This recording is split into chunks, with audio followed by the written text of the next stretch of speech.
Hello, Dr. James Bogash, expert in health and longevity, and today we're going to talk about what's happened to heart disease mortality rates over the past almost 25 years. And it's not good news, and that shouldn't come as a big surprise. Our lifestyles have gotten incredibly toxic, and there's only a certain amount you can only out medicate heart disease for so long before poor lifestyle catches up. And this is, we talk about giving statins to everybody, and we talk about lipoprotein little a and apoprotein B and all of these things, but those percentages in the population haven't changed in the years.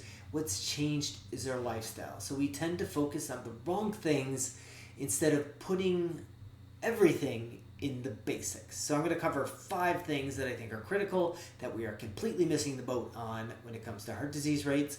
But this was a study looking at mortality rates from over the course of about 20 years. So we're looking at like 1999 to about 23, depending upon when they started and stopped the study. So it's a long range, and we would think with today's technology and everything that those rates would be going down. Well, no. Those rates have gone up exponentially. Overall, there was almost a 65% increase in mortality rate, age adjusted mortality rate, and that's not good. So we're not fixing things any better. People are living more with heart disease, and we can't medicate those away, and ultimately cardiovascular disease remains the number one killer. Always has. Maybe for a small blip, COVID was a little higher, but for all the efforts we focused on COVID and all the stuff we wasted, nobody was talking about heart disease, and still we manage it and prevent it so poorly in this country. So I'm going to give 5 things that I think the conversation needs to be. And by the way, these were in patients these were diabetic patients, but quite frankly, it doesn't really matter. I strongly believe that there's not much of a family history with heart disease. I think it's all in the diabetic component. And since diabetes and prediabetes is so incredibly bad for the cardiovascular system, that's where it all loops in. And you can make an easy argument for your genetic heritage, depending upon where your ancestors grew up, whether they had it easy in the Mediterranean, or where they had it really hard like Northern European countries, or the Pima Indians or Mexicans. A lot of Native Americans, they had a much harsher environment to survive in. So that being said, first of all, exercise. We have promoted this whole walking, or we really need to look at high intensity interval training. The data is solid on it. It's not as easy.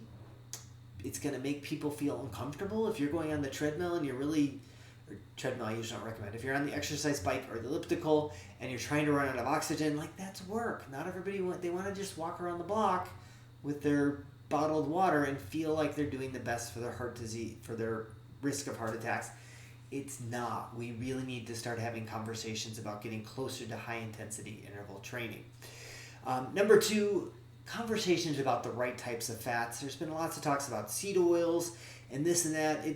We just really need to focus on increasing our intake of healthy fats, decreasing our intake of unhealthy fats.